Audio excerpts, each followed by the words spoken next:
Ms. Rajalakshmi Joshi, political analyst, also with us on the broadcast. How Western media paints a picture. Now, another thing is very interesting that is taking place is what's happening domestically within the United States itself. I'm referring to the contest between Kamala Harris and Donald Trump for the US presidency itself. The elections are on the anvil. We've seen Kamala Harris, of course, hail, as she puts it, the resurgence of NATO. She stated that under the leadership of President Biden, NATO has seen a resurgence in the last couple of years, of course, referring to the fact that the war had broken out in 2022 itself. Meanwhile, Donald Trump has called for ending the war itself and bringing back peace to the region. What do you think are the implications of the outcomes of the US elections on this war? Yes, this is a very strategic visit of PM Modi, the first time after, the war started in 2022. And it is being very closely watched, obviously, by not just Russia, but more importantly by the US.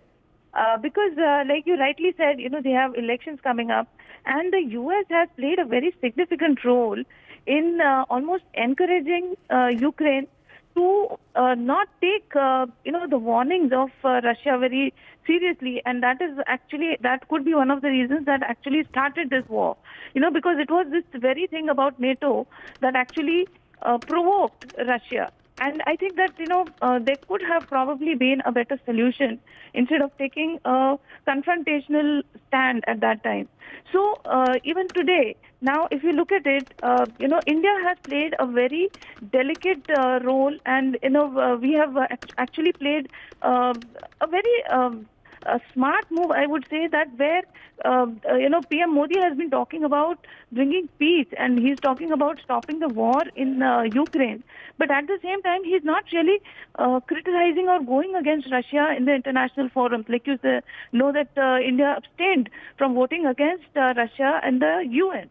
So India also recognizes the concerns of Russia, and at the same time recognizes the concerns of Ukraine, and is looking at the interests of our own country, which is very, very well. I think that we are well within our rights to do so. So at this time, India is being looked up as the voice of the global South. So we are actually very strongly reiterating our autonomy, that we don't bend before Western forces, and we are almost a superpower in our own might, and we definitely have the potential to maybe bring about peace. So there is obviously, as expected, a very mixed response from the Western media, which some of them, like say maybe Al Jazeera, is talking about what are the incentives, that we don't have incentives to stop the war. So they are talking as if we are just looking at our own interests.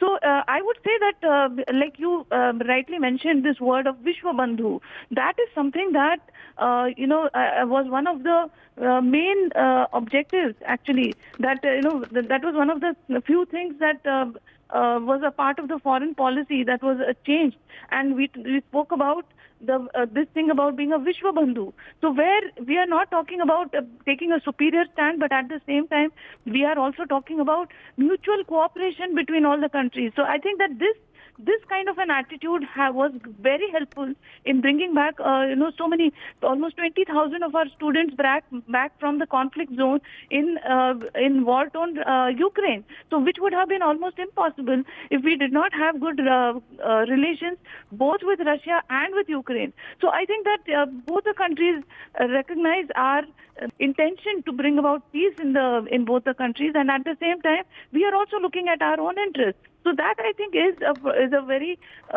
strategic position, and at the same time, Ukraine is looking to us for a lot of cooperation towards rebuilding Ukraine. So looking at getting equipment and infrastructure cooperation from us, trade ties, and even in the pharmaceutical front. So Ukraine also has a lot to gain from us, and we also have a lot to gain from these kind of mutual agreements.